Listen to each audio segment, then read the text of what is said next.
We like to build up all the anticipation. Wait for it. Let's say hypothetically that I don't know anything about fly fishing. Yeah, right? It was like this instant 8-way man crush. I'm on the fence. The time we've been doing this podcast, I've never seen Uncle Buck perk up his dolphin procreation. Like you just flipped up out of your chair. Yeah, he just blew out his blowhole. What are you talking about? And that's pretty much my dream coming true, is to actually meet you guys. Yeah. Well, I'm the humblest guy I know. Humble. Work and do trade shows in Harrisburg, Pennsylvania. You meet some pretty wild guys. You blew it! I'm the worst PR person ever. Fire me. All right, guys, we're down here talking to Dan, and this is the Donegal Fish and Conservation Association. They are dedicated exclusively to the restoration and conservation, the protection of Donegal Creek watershed and its wild trout population. It's been quite some time, Dan. You guys are doing pretty amazing things down here. Can you tell them a little bit about yourself and what you guys do here at Donegal Creek to protect the heritage of these wild trout? Okay. Personally, I am the treasurer, which I've been for about 4 years now. I moved here from New York and just stumbled onto this watershed group that's protecting the Donegal trout. The organization was started a little over 50 years ago. It started at the Donegal school system. One of the teachers there had a fly tying class, and it became a club. And what they did is, as the enthusiasm grew, they took on preserving the stream and then the habitat, increasing the ability for it to hold fish, keeping it clean, and it is now a wild brown trout stream where they're reproduction on the stream.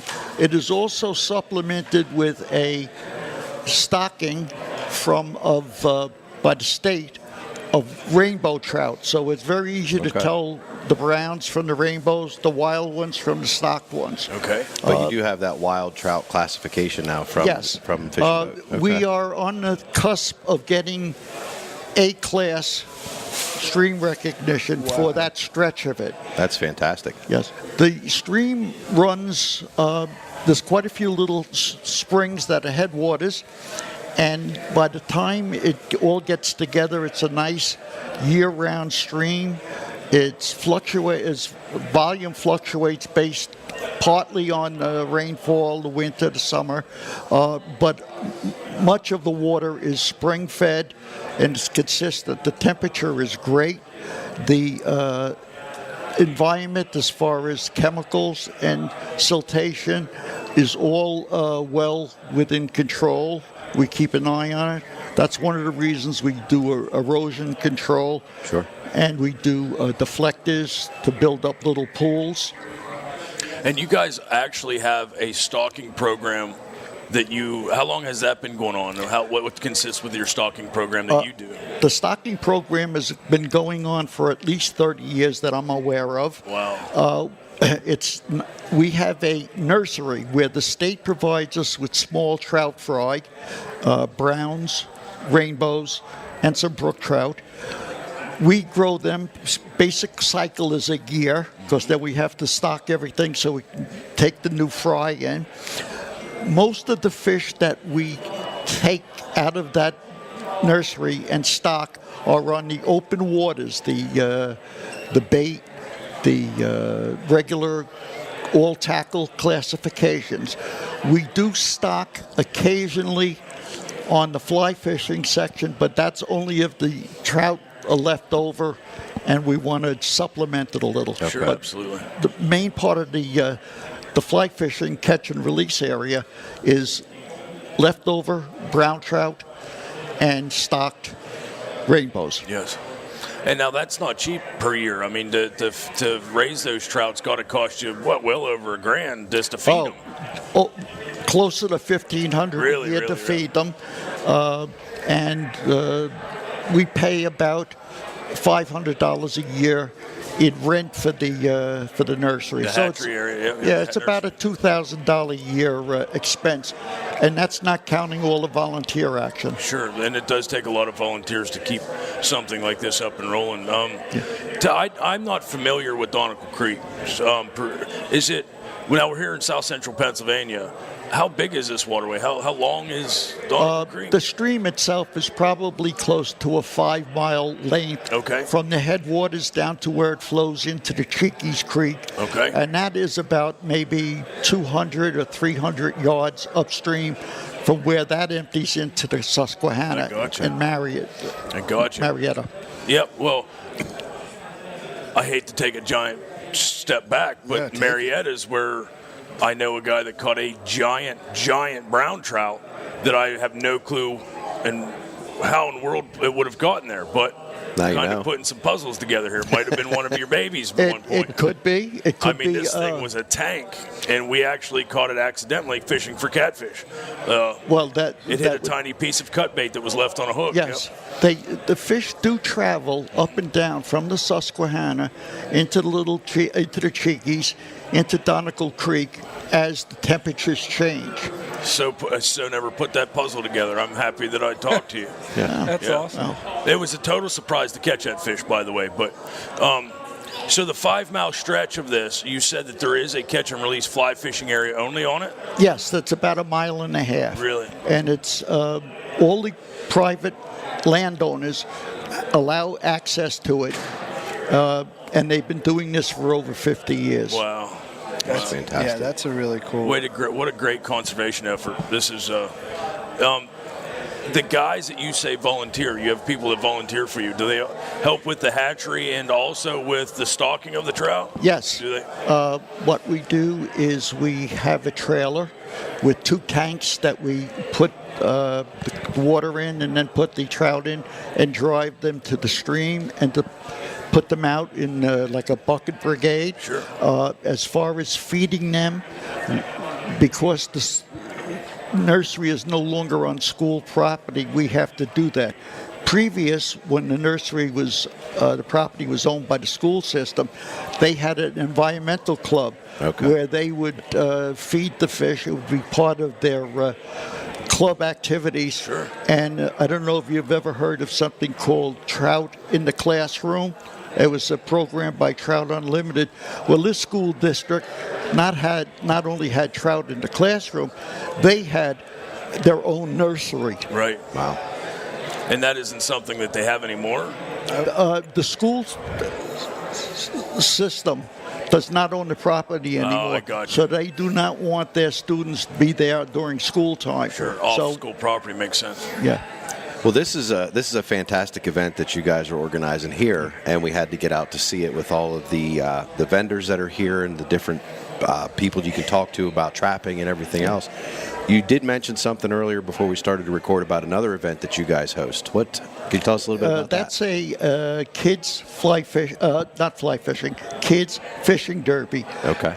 One of the springs, the headwaters of the Donegal Creek, is on church property of a Presbyterian church at Donegal Springs, and they have a big pool. We stock it on a Friday evening. On a Saturday, we open it up from about 8 to 12 for young children, and I'm saying young children up to probably the age of 12 or 13 to come in and fish. They're allowed to keep 1 fish, take it home. What we do is we give 2 prizes for the largest fish caught and the second largest fish caught. Okay. We will pay for that fish taxidermist. Oh, for the taxidermy. To be put on their wall. In fact, earlier today I spoke to a young boy that's probably about 15 or 16. He remembers catching a large fish there when he was 7 years old. And as soon as he started talking about it, his eyes lit up, and it was definitely a fond memory. And to this day, he's still a fisherman. Yeah, and those are great memories to be a part of. When is that? That's coming up, I think. Right? This year it'll be April 7th. April 7th. Yes, and it's from 8 to 12. And every year we try and schedule it between the opening season in the Southern District and the Northern District. Okay. So that's a great time of year to do it. So get out if you can. I was going to say that I have a card in my hand. I didn't realize too that you can become a member, a caretaker of the Donegal Creek watershed here. You can actually get a member's card for $5. And well, unfortunately, we've had to raise it from $5 to $10 this year. Still, that's to help the trout out, man. That's yes. cheap. And that is our sole fundraiser. Other than you'll see at our table here a small bucket for donations. The show is free. The show is free to all people that come in to see it. It's free to the vendors. We have an agreement with Harvey's Barbecue from Mount Joy. They come in to supply the food. Oh, I'm not saying that wasn't excellent. It's really a community effort. Mm-hmm. Yep. Well, I can't think of a better thing to buy a membership to. You guys are doing a great job up here. It really is. It's something to behold whenever you go out. And I'm not a trout fisherman. I know a lot of my friends are. However, I do enjoy the beauty of those animals, especially, not only the stocked ones, but the wild ones too. There's something majestic about the trout species in general. So I'm real proud of you guys. It's been 50 years and you haven't given up and you've only made it better. Can't have nothing but positive things to say about that, boss. Well, thank you. It's been a lot of work, but it's certainly been worth it. No, I'm very proud of you. Thank you. Thank you. Take care. Hey guys, this is Will from Rutten River Pursuits. I'm with Uncle Buck, Uncle Catfish, and we're at the Donegal Fish Conservation Show again. We found Underhill Forge, and we're here with Jay in the back corner, dude. How you doing, man? This is awesome. Yeah. I mean, custom blades and blacksmithing. And the classes sound. I teach an awful lot of classes. I teach classes just about every weekend out of the year. Most of them booked about 7 months in advance. Yeah. We do a 2-day class where essentially I only teach 3 students at a time. I bring those 3 guys in. We do a 2-day class where we make 2 different knives using 2 different methods. So one of them stock removal, which is what a lot of guys are doing nowadays, where they're cutting, grinding, and then the other method is forging it all out. Standing in front of the coal fire over top of the anvil, swinging hammers, and so it really gives guys the taste of both. And then the second day we take it down and we start doing our woodwork and our polishing, and this is something that I can see in your eyes that you want to do. You want to take this class, don't you? Yeah. I'm right down the road from it, so it's not like you have to travel far. That's the cool thing. I mean, coming to the show, these little outdoor shows around our area, you don't think much of them, but then when you get here, I mean, how many people? Everyone this year. Have we just run into there's really cool people right in our backyard, and we're literally, over the last year and a half, we've been chasing people all over the country with doing really cool things, and we actually have it right here in our backyard. We've built some of the best friendships out of the smaller shows. Yeah. That we can, and since you're so close, to be able to go and visit you guys since we're close is. Oh, I'd love to have you guys down at the shop. I mean, and trust me, it's a fun recording experience because my shop is literally 10 foot underground in the basement of an old tobacco barn, 18-inch thick walls with 14-inch exposed oak beams. Oh my god! It's like walking into something medieval. Yeah, I pinch myself every day when I walk in. The fires are going, and you see the forge back in the corner. Yeah, it's it really makes you feel kind of medieval when you're actually doing it. But so cool. Thank God every day that I actually get the chance to do this for a living. Yeah. But like you were saying, it's neat to see that there's so many people here that it is like right in your backyard and you don't even realize that it's there. But a lot of guys, even myself, I don't have a sign out on the road. I don't advertise where my shop is, right? Because we have this whole internet thing, and it seems like everything is global. It doesn't really matter where you are anymore, right? It's not the old days where you had to have signs out so people could find you, right? Now, thanks to the internet, anyone can find you. It's part of what we do is the internet, and but to have the skills, like this is not, I don't know, as much as I've been seeing it across my internet feeds and my social media, this skill set, this is a sought after it is skill set. Well, what's neat, I mean, I'm a bladesmith, you know, I focus more on knives than I do on, say, ornamental ironwork. Obviously, you know, I can do ornamental ironwork. You have to learn a lot of the same techniques in order to actually apply them here. But then I focus more on the science behind it as well, because I can teach anyone how to make a knife-shaped object, but how to take that knife-shaped object and apply the appropriate science to get a functional tool out of it. Yeah. That's where it's at. It's form and function. There's no totally. question about it. I mean, there's a handle here made of wood that looks like a leaf pattern, but it's just a completely right. one It's piece a of wood. dyed, stabilized wood. You know, Yeah. it'll never shrink. It'll, you know, always be that way. And yeah, I mean, I love utilizing some different types of woods. You know, a lot of the stuff when I first started out was all guitar woods that I had actually I'd rented a place. Yeah. And the landlord didn't have the apartment cleaned out, and I opened up one of the rooms, and it was all luthier wood, you know, from a guy who made his own guitars. Oh, wow. And so when I was first starting out, I had all this, like, hundreds and thousands of dollars worth of wood that I started making my handles out of. And after that, I got addicted to it. I mean, occasionally I'll use something like, I'll grab like an oak Jack Daniels barrel. Sure. And, man. you know, so I'll use like the charred oak from a Jack Daniels barrel to make a knife handle. And, you know, then especially as you're sanding it, then you're sitting there going, man, I really need a whiskey right now. You can't get any more American than that either. It's neat because you know you get to see things go from this this block, and it's constant refining. You know, I start on most of my knives, it's 1.25 inches, you know, tall by about 7 inches, you know, when I'm forging something out. And you're just, you know, 3/16 thick, but then I'm taking it down to 1/8 of an inch thick, and I'm stretching that material out. And so I don't end up with a 7-inch knife, I end up with a 9 to 11-inch knife. And, you know, based on how I'm actually drawing that material out and what shape I'm actually taking, it's really akin to like molding clay, you know, except you can't use your fingers except for once because it's really hot. I always tell guys, I'm like, yeah, you can use your fingers. It's just like using clay, but only one time. Here's something that I love standing here as you guys are talking, looking at all the different knives that you make. The sheath itself is not something to overlook. I've never seen a belt loop on a sheath. Okay. On a beautiful leather sheath. Now, picture this, guys. So the knife goes in the sheath, and the sheath itself goes into the belt loop carrier. It's actually a very old system. I've never seen it before. Years and years ago when guys used to carry swords. It's called a frog. Okay. And, you know, the main reason why I, you know, always tell people that I do it is because I'd set up these gun shows and guys would be, hey, you know, I'd totally buy that, but it goes on the wrong side.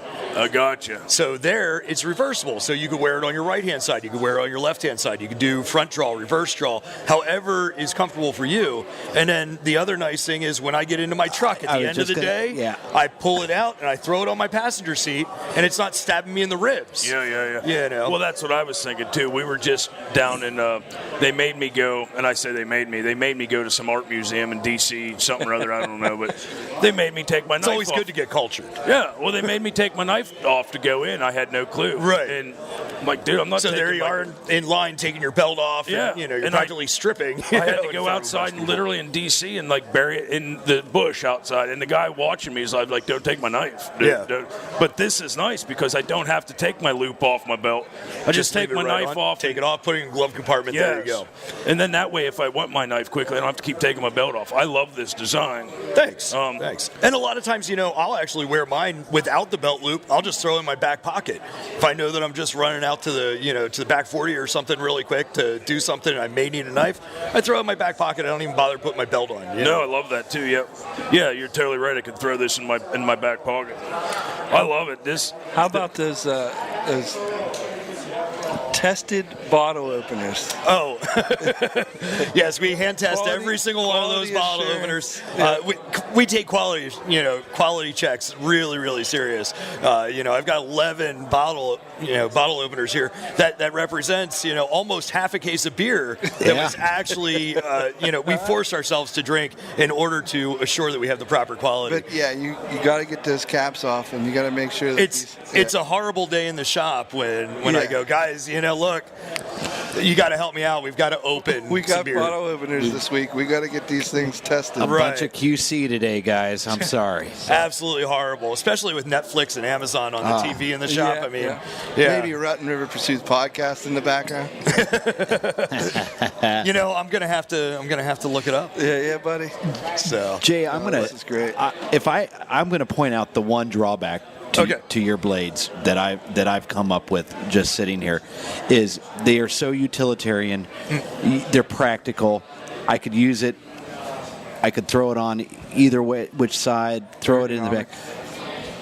However, I'd feel bad about using one of these works of art. That is the drawback. These are works of art. And here's the reason why, because there are some of them here that already look vintage. Like it's like buying a brand new truck and going out, literally signing a paper, going out, scratch it on purpose, so now it's a truck. There are a couple of them that have the already let's use it type of look to it. I really started loving it when I first started doing knife shows and gun shows. I started doing a couple of knives where I was giving it that vintage look on purpose, acid etching it to bring out the grays and this patina and the steel. And guys would look at me and go, "How old is this?" And I'm like, "I just finished that Thursday. It's Saturday. I just finished it Thursday. It's literally 2 days old." Yeah. And I love making something that looks as though your grandfather had this in the bottom of his gun cabinet for years. I was just going to use that. It looks like something I would pull out of my granddad's I'll tell you right drawer. now, 10 of these knives were literally just finished 3 days ago. Wow. And I mean, you can't tell which. No. If it's an instant, classic, then who cares if it gets a little scratch? I hate when I see these commercially made knives and so many people put this emphasis on mirror polish. And it's like as soon as you scratch a mirror polish, it's done. Yeah. It's done. Now I've got to sit there with 600 grit or 1,000 grit or 1,600 grit, and I've got to sand that scratch back out. And so don't feel bad about scratching it. It's only ever going to add to the character. Well, these are like... And because Jay's in our backyard. Yeah, we can go get them fixed, too. He can, help Oh, us yeah, out. totally. And it's what it's for. It's here to use it. Yeah, I mean, it's a tool. I want my knives to be used. I want them to be abused. I love hearing when someone actually breaks my knife. I'm like, how? Please tell me, how did you do it? That's great. I want to know because take me to the site. Because that actually, it helps me in the long run to change what I'm doing, to bring, about, something different. But in the same token, as much as it looks weathered or time tested, you can use it in the kitchen. You can. Oh yeah, totally. Yes. I have a lot of people that actually use my knives in the kitchen, and I tell them treat it like you would your grandmother's cast iron. Yeah. This is not hot soapy water. This is a damp cloth. Wipe it off and hit it with a little bit of mineral oil. Yeah. Which is food safe. Yeah. And there you go. Then it's done. It's ready to go. That one's actually destined for my kitchen. Tell me about this knife, because this is like I've looked at all your knives. I have two picked out that I can't stand it. Okay. I can't pick between this one and that one. But this one's unique. Tell me about what you thought when you made this. So originally, this is actually one of those things where to bring in I always say there's no such thing as a screw up or as a failure. Right. There's only a product redesign. And originally I had actually designed that as a drop point knife. And what I noticed was that perhaps, sometimes I'm quenching 10 knives at a time and I'm doing all my heat treat. I may have stalled while I was actually quenching, and I noticed a small microfracture on the very tip of the blade. And I said, okay, you know what? I'm going to eliminate that tip, and so I'm actually going to bring it down more like a cleaver shape on there. I love it. And so I did that, and I was like, wow, I really like that. That is definitely, like I said, it's destined for my kitchen. I actually want to go home and do a pork loin or something tonight just to test it out. Yeah. And then the wood on that is wood called linga vitae, which is this naturally waxy, super strong wood. It's tough, hard to work, but it turns out absolutely gorgeous. Jay, Dang. I'm impressed, buddy. Beautiful work, man. And you know what? Here, by talking to you before we started, I can tell not only do you're an artist, but you love to do it. I love to do it. I mean, this is, it is essentially my job. It's what I do. I try to price things so that I can actually move them, but at the same time, you have to understand that, it's just like you filling out reports at work. Yeah. You get paid an hourly wage to do this, and I've got to somehow figure out, how to do my hourly wage. But it's how do you combine, art with still making a living? Yeah, exactly. And so, the teaching really helps. But then, some months it's, okay, I sell 5 knives a month. Other times it's I can't keep anything in stock. Right. Well, what is it like when a guy walks out with your knife? Are you like, goodbye, my love? Sometimes. I often tell people that you are not actually buying a knife, you are just leasing it for a little while, and I swear if there's ever a zombie apocalypse or anything, I have the right to reclaim that knife. Yeah. So, that's great. But, and I have guys that have been using them. I mean, they're all over the world. I have knives in South Africa. I've, tomahawks in Nepal. I've got, just all over the world, places that, my pieces have gone. And plus I get guys coming in from all around the world to, learn knife making as well. I mean, I've had a student from Bangkok, Thailand. I've had guys from Washington State, California. Most of them tend to be from New Jersey, New York, Maryland, but very little Pennsylvania representation in classes, which is really odd. Apparently, I'm very popular in New York State and New Jersey. It's. I want to learn now. We're. This is something again that we see constantly with some of our friends and across our social feed, because we're very active in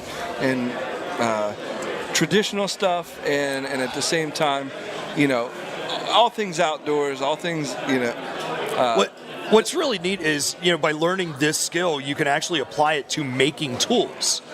It's not just knives. I make tools all the time in the shop based on what I need. I get some of my Amish neighbors that come by and they need a new pin made for a wagon that's 90 years old, and you can't go out and buy that. Right, exactly. So they'll bring it over to me and I'll make the part to fix their wagon, or sometimes tractor takeoffs, things that are just, you couldn't buy it for $600, but yet what needs to be repaired is just a small part, and I can bang it out in an hour. So these classes that you offer, how long do they normally run? Like if somebody were to come down and take a class, is it an all-day class? So I do a 2-day class. It goes from 9 a.m. until about 5:30. I never rush anyone. We always take it at their skill level. Mm-hmm. And there's only 3 guys in the class on most weekends.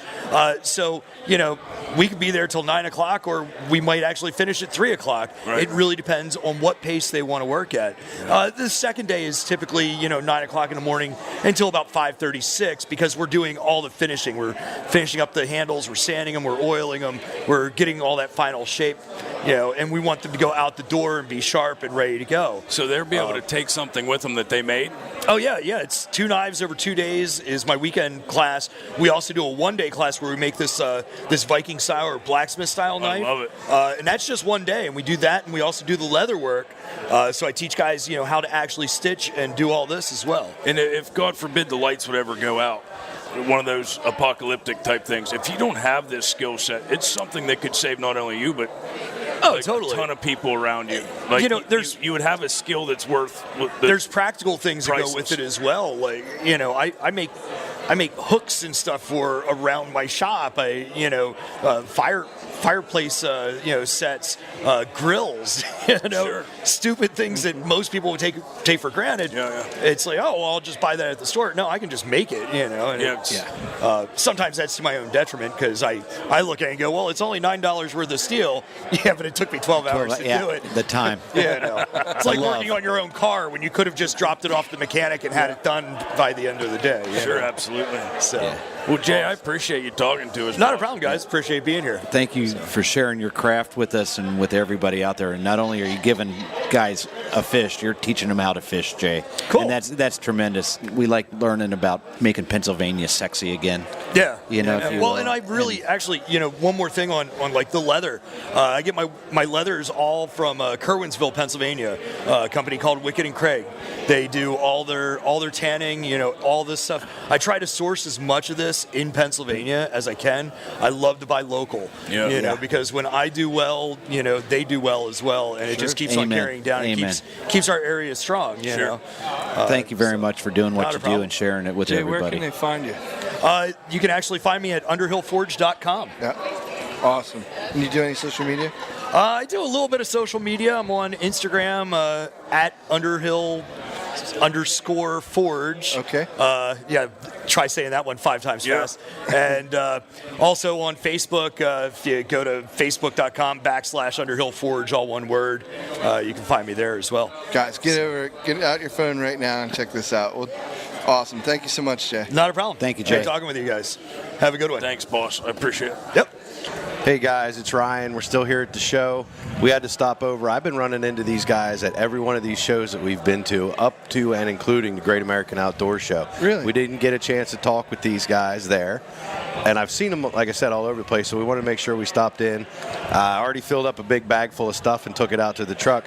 But we are here with Tom's Custom Baits. We got Charlie here representing it. Tom didn't want to talk to us, so we may call this Charlie's Custom Baits today here. But I mean, Tom's a big fan, I'm sure. But oh yeah, he was a little nervous, I think, was what it was. So he sent Charlie over here to talk to us. Charlie, how you doing, bud?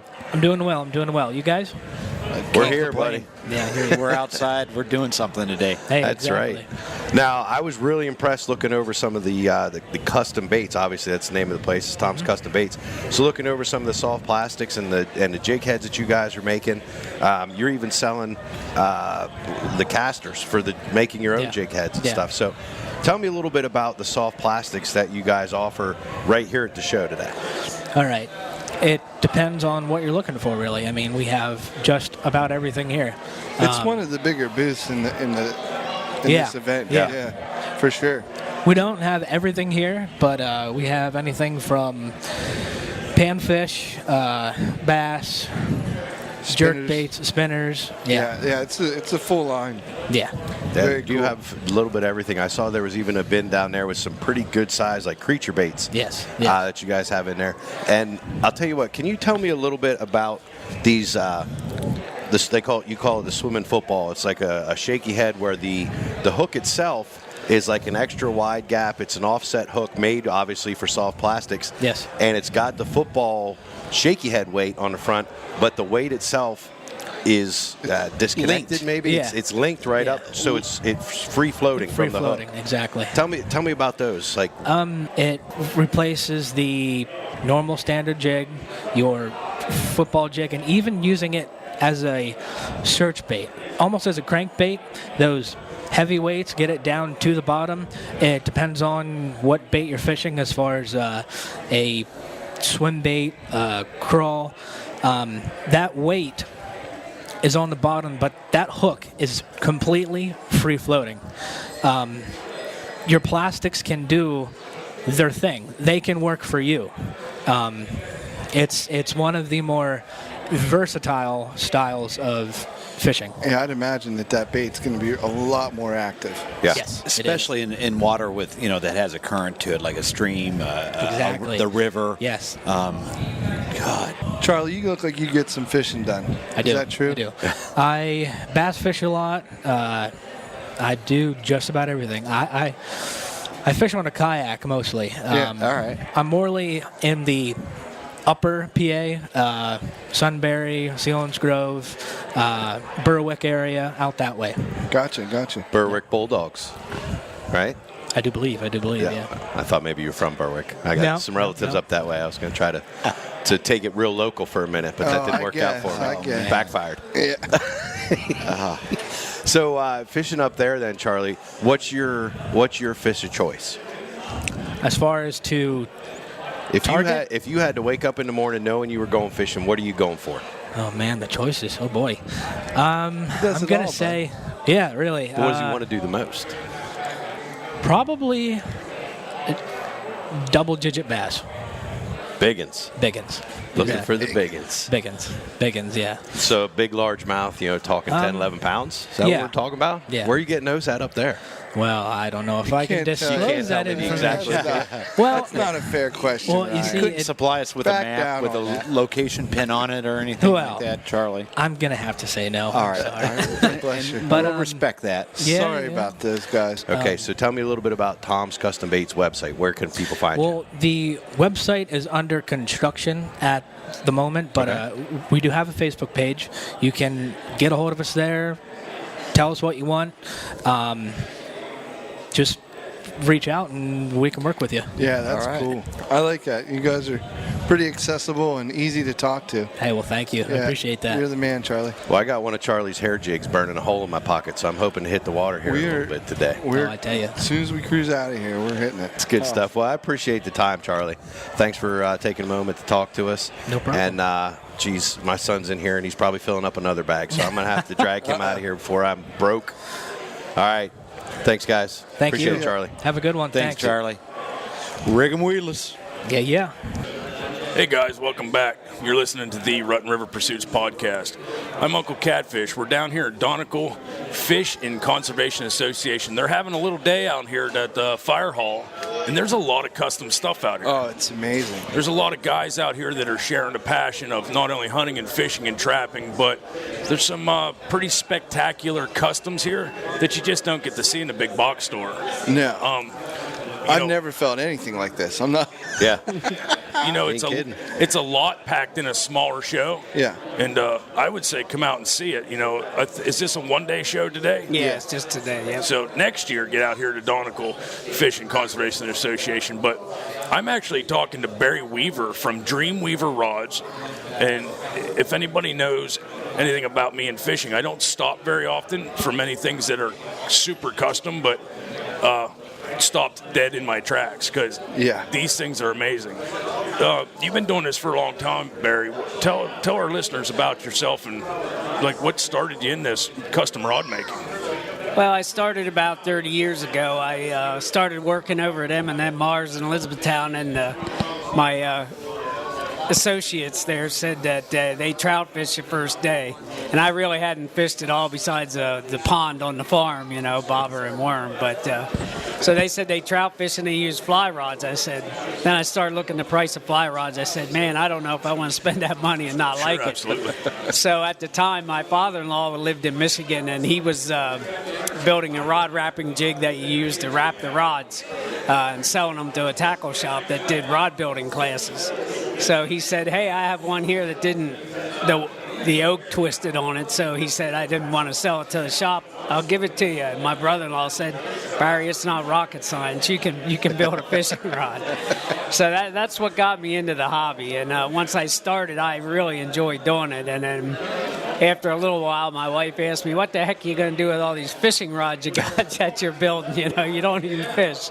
So I started selling them, and that's kind of how it progressed from there. Now it's just an addictive, you can call it an addictive hobby. And that was quite some time ago. Yeah, about 30 years ago now.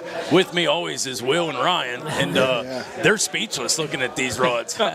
This moved well beyond a hobby. This has to be a passion with the craftsmanship that you've got into these things. This is beyond a hobby at this point. This is high end. Yeah. I honestly, so a couple of these rods that he brought are made of the latest technology. They look like a, top fuel race car. Yeah. And they're carbon fiber rods, is that right? Yep, it's carbon fiber. That's amazing. They're so light. Oh yeah. Incredibly light. The eyelets are made of titanium. So that means they're light and strong. They almost, if I were to say it, one of my tournament arrows, this rod, how long is this rod, Barry? 7.2. So the 7.2 that he has laying here in the spinning rod is literally, it feels like an arrow in your hand. Yeah. If you could pick up a good target arrow, that's about how heavy that whole entire fishing rod is. Yeah, it weighs 2.8 About 2.8 ounces. Yeah, you got to take your field tip off the end of your arrow to get it to weigh that little. I mean, it's crazy. And some of the rods that you've got in here, I see, are cork handled. Yep. And you said you turn the cork yourself. Is that right? Yep. On most of the rods, I turn all the cork. I do use some preformed stuff, but and some of these are like inlaid with different colored corks. Wood. And no, well, that's a different varieties of wood in that one. That's gorgeous. Yeah. And check out at Rutten River Pursuits on our Instagram. We'll share some pictures here. So when you listen to this, jump over there and you'll be able to see some of these on some of the back pictures. But Barry, on here it says rod and reel repair. Obviously rod building supplies. So not only do you build rods, but I can bring you something if I'm having an issue. Yeah. That's probably the part of the business that's grown the most since I had the shop in E-Town. There's nobody around that repairs rods hardly anymore. No. There are far and few in between. Bass Pro, they send me a lot of guys down. I mean, it's kind of senseless to not use a rod like this and it needs a $5 tip on it. You know? Yeah. But yet 9 out of 10 guys don't have a clue on how to do it themselves or where to even go to get the part to fix it. Right. Now, a lot of the tackle shops will do tips now, but as far as a guide, if a guide gets broke or bent, it's tough to find anybody anymore. So that's why it's grown word of mouth, Well, I definitely think we should send all the listeners down here. If you need some rod work done, you should come down to get your rods repaired. But I promise you won't be leaving with just the same rod. Bring your checkbook because you're going to take home a repaired rod and a new one because these things are amazing. That is one of the things that have in the shop, and guys bringing repairs, even reels or whatever in. I give them the 25-cent tour with this rod, and a lot of times they won't walk out with it because that's one thing that I believe as a custom builder, that you can't walk in and walk out with a rod. I build everything for the person that's going to fish it. The size reel, his hand size, if he has big hands, little hands, the length of the handles. So everything's built for you. That's what he was telling me. And I didn't know that much thought goes into it because like I said, I'm pretty good at writing checks. buying rods off the shelf. I just buy off the shelf, and Well, that's one of the things that some guys are blown away when they come in to order a rod. How long it takes to set up a rod. Yeah. I mean, we'll spend maybe almost an hour probably. If you listen to an agronomic engineer that designs hammer handles, when you grip a rod, you should have about 1/4 of an inch from this fingertip to the palm. Sure. Any bigger than your hand stretched, any smaller than you. And I would say most factory rods are smaller because they don't have to buy as big a cork. Well, now that you said that, the rods that I have in the truck right now to go fishing this afternoon, they're too big. Yeah, they're too big. I guess we're going to have to buy a couple. Yeah. And then the length of the handle. I mean, I've had a lot of guys bring in St. Croix or other factory rods where we'll add 2 inches onto the handle. Just make the butt longer. And they said, Barry, it's unbelievable how much difference that makes in the way the rod fishes. Or if a guy sits in a kayak and the handle's too long because it's hitting them in the butt, I was just going to ask that. We cut them off. Just cut them off. Oh, my gosh. So there is an art form to making a rod for a guy on a bass boat versus a kayak fisherman. Oh, yeah, for sure. So I'm 209 North Market Street in Elizabethtown, and I had plans tomorrow. Are you open on Sunday? Not typically, but I know I will be in tomorrow afternoon. Want to go to Elizabethtown tomorrow? I know a guy. I know a dude in that area. Right in the area. Kind of live similar, close. Yeah. This is DreamweaverRods.com, by the way. If you're listening to this and you want to jump over there and look, I take it people can find out more information, see some pictures on your website? Yep. Correct. Yep. Well, I'm stoked. Now I want a custom rod built for my kayak. And Barry tells me that you can do this in the black and orange for R2. Yeah, you can pretty much do any color combination you want, If I get a black and orange one made, it doesn't give everybody in this group the right to go buy another black and orange rod. No, I call dibs. I think it opens the door. I think you're inviting it in. We can make black and orange all different. Everybody would get a unique rod. Yours is just an appetizer. Speaking of that, that's one thing with the feathers. Yeah, the feather inlays. There's no way you're going to copy those feathers. I would have a hard time making 2 of them exactly the same. Sure, absolutely. So now the eye keeper on here, the hook keeper. Yeah, that's kind of unique. You see them on more and more. I don't but see those kind though, right? Yeah, this slides under, so if you have something hooked up weedless to jig head, you can just slide it under. You don't got to bring the hook through to hook it in the thing. We're always rigging them weedless. Yeah, It's kinda our thing. so you can just slide the line under and it'll hold it without. I love that. Without taking it off the hook. Yeah, I love that. And you say, now all of your eyelets right here on the rods I'm looking at, you say they're titanium. Well, yeah, this one is. This one's the other newest Fuji guide. It's not a titanium. But that's a bait casting rod. This is a bait casting, but it's this same guide. It's called a CC guide. It's like their middle of the road guide, their alkanite guide. But it has 5 times the corrosion resistance of a regular black one in the same series. The good thing is it's got better and it's kept the price the same. Yeah. So I mean, this is top end. There's one in between, and this is middle of the road, and there's 2 underneath it. Now, most people know I can't count past 10, but how many eyelets are on that rod? I'm looking up that rod. There's quite a few eyelets on that baby. As we're counting. 12. Yeah. There's 12 on this one. Sometimes some have 13. And depends on the bend of the. And I love how they're all small the whole way back. Yeah. You know that. The main thing with the smaller guides and the more guides, you have the line following the blank when it bends. Right. Exactly. If you have a lot of factory rods, you'll bend it and the line will be touching the blank, or going there to flip it and be underneath, especially on a casting rod. I got you. So the more guides, the more chance you have of keeping it upright. You know. Oh, I love it. Fishing the way it is. They do and I didn't bring one. They do one they call a sparrow wrap. So they take on a casing, they take it and run the line, and then they turn it underneath. The line follows underneath, so when you're fishing, it fishes like a spinning rod. It keeps the reel stable, so on a casting rod, it always wants to flip. Sure. Okay. So that's something. It's been around a long time. It's just not very popular. Man, if only DK was here, he could explain the whole idea of the spine of the rod to us. He's the only one who knows about that. I do spine all my rods, by the way. Yeah. That's something I believe. Some of the guys don't believe that, but I do it. Barry, let's say that I wanted to have a custom rod made.